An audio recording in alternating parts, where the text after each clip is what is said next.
is Sheila Saranan. I worked for a year in University of Heidelberg in Germany, and I worked on the issue of surrogacy, transnational commercial surrogacy in India, the legal, ethical, and moral issues.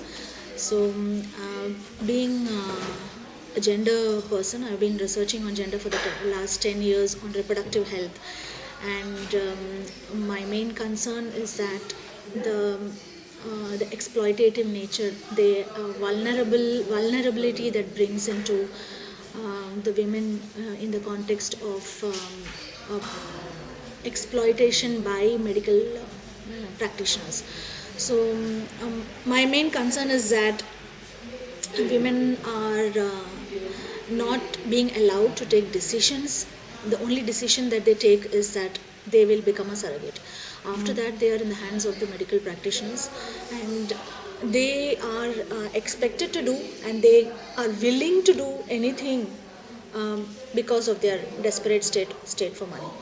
So, especially if you look at the two points that I want to talk about. One is about the surrogate homes. There are women who willingly want to stay in that surrogate homes because there is social stigma. They want to run away from the family and society and not telling people, and so this is a safe haven for them actually. So having said that, I would like to point out that women are being made to stay there compulsorily because it's not mandatory. It is mandatory for them to stay there. It is compulsory that if you have to become a surrogate, you have to stay in those homes, and these homes are, to my knowledge, for a woman, it's a huge decision to make, and she's paid more if she's staying in the home. And there are other clinics where if she is not going to take this decision of staying in the surrogate home, and if she stays at home in her house with her children, she's paid less. And I feel that is very, very unfair, that women who are willing to stay in surrogate homes are paid much more, almost double the amount than other clinics that allow them to go home and they are paid less. Now, within the surrogate clinics, they are under very, very restricted rules. Once the embryo is transferred, they are supposed to be under bed rest for 15 days. They are not allowed to get up out of the bed. Of course, women get up and do what they want, but according to the rules and regulations, they are not supposed to get up. And once they go onto the first floor and stay there, they are not allowed to come down for 15 days. Then after 15 days, there is a testing whether this is a positive pregnancy or a negative pregnancy. If it is a positive pregnancy, she is not allowed to move out of that floor, that one first floor, for 3 months. It's only after 3 months that she can get down and come down. So whoever has to meet her has to go up there and meet her. So these are the kind of appalling situations. And the other things that I found within the house is that putting a woman inside that house without her wishes can play havoc in terms of psychology, in terms of the health of the child, or along with the health of the woman. So this is something that disturbs me. And the other point is the basic rights of these women. They are not given a copy of their contract letter. The contract letter does not have the amount of money that they will be paid. They medically, there are appalling things that happens to them. They, if there are twins or if they are triplets, they are subject to all kinds of things, and so that the baby is not born. Their cervix, the opening of the cervix is stitched so that the baby is not born. So you can imagine the extent of unquestionable things that are happening in there. And being from a feminist background, I have worked as a feminist for 5 years, and I feel in a country like India, where radical feminism was, we were one of the pioneers to fight for women's rights, and we were one of the best countries in a way to bring out women's rights in terms of education and other things. And I feel that we are not doing enough for these women, and we are allowing this to become legal. We are allowing this exploitation to become legal. And there's in a situation where there is no umbrella where this can be checked. The regulation, it cannot be regularized, because this is all happening under the behind doors. So, and probably the women will not openly talk about it because they are scared of the medical clinics, and it's not that only during that 9 months they have to be submissive to the medical clinics. They have to prove this even after that, because they become surrogate agents, and if they talk against the clinic, they cannot be a surrogate agent. So it is like a career for them, and they cannot even think of opening their mouths.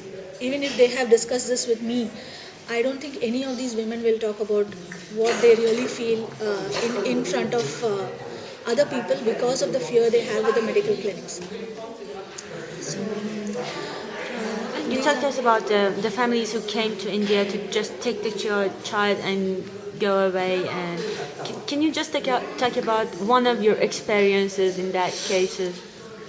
Yeah, this is first I'll talk about the positive thing. There are women who understand that the surrogate mothers are bonding with the child, and they then create that kind of bondage, a sisterly bondage with the surrogate mothers, and they have been able to maintain, at least for the last 2 years. I have seen 2 cases where the mother has been able to create that bond. Because I feel this is a very positive thing. If that happens, then the women, the overall satisfaction of the woman or of the surrogacy is much better than because all they want money, but they want slightly something more than that. So, but most of the cases, the parents just walk away with the child, and this is in spite of the fact that some of these parents come late. They come 1 month after the child is born, and during that 1 month, the surrogate mother is breastfeeding, changing nappies, looking after, waking up all night, doing everything for that child as though that child is born to her. So she forgets for that 1 month that this is somebody else's child. They sometimes even name that child, and that name of the child goes after their own child's name. So you can imagine that they are caring for that child as a mother. So this couple comes after a month, takes the child, oh thank you, and takes the baby and goes away. And these people are very hopeful. The surrogate mother is very hopeful that they will keep in touch. So she gives her phone number and she says, keep in touch with me and please come to my house and so on. And they take their numbers also from them, but the number given by the social parents is a wrong number, and these people just keep waiting for their phone call endlessly, and that phone call never comes.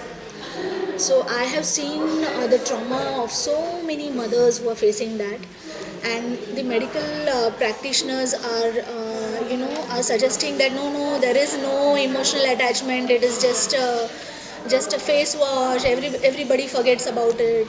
The more and more time goes by, the women also forget. The couple forgets. The child is not going to remember.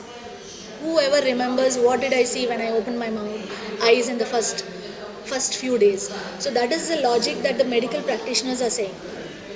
But from the surrogate mother's point of view, I would like to say that the parents have a role to play in keeping that contact, if it is possible. I'm not saying that all surrogate mothers and social mothers will bond and have to bond, but at least there can be an attempt in that direction, is what I'm saying. So and what are the numbers? Do you have any exact information about the population of these mothers? In the clinic that I went, there are 179 positive births have been taken place in the last 6 years, and 179 surrogacy cases. So there are many twins in this, so there are many babies born. And in a recent newspaper, there was a doctor from Hiranandani Hospital in Bombay who said that there's one British child being born every second day. So, but this clinic is linked with other, this hospital is linked with other clinics in Delhi and Gujarat and so on. So it's not just one clinic, but there is it has a networking of clinics where the surrogate mothers are coming from. But the number that she gave was quite amazing. It was like one child per every 2 days. So 15 British children are born every month. And if you talk about the numbers of the surrogate mothers, there's a huge waiting list. There's of surrogate mothers, and there is also a big demand, and that is it's a huge business, and that's the reason that it was so quickly legalized in India. But I think the women's movement have to get up and do something about it. At least regarding the exploitation part, it cannot go on as it is going on now. Well, as my last question, do you have any message for Iranian women inside now Islamic Republic of Iran? I don't know whether I can comment about that because I don't know the Iran situation, but I would certainly say that it is something that not just Iran, the whole world has to think about, and we have to think that, especially in our side of the world, where which is not as developed as the other nations, we need to protect our women from this. If at all it needs to be legalized, and there have to be very very strong regulations, and the regulations have to be implemented at the grassroots. That's what I would say. And the other point is, medical practitioners cannot be a surrogate agent. There has to be a difference between somebody who's mediating between these two groups and the medical practitioners. Thank you, Sheila.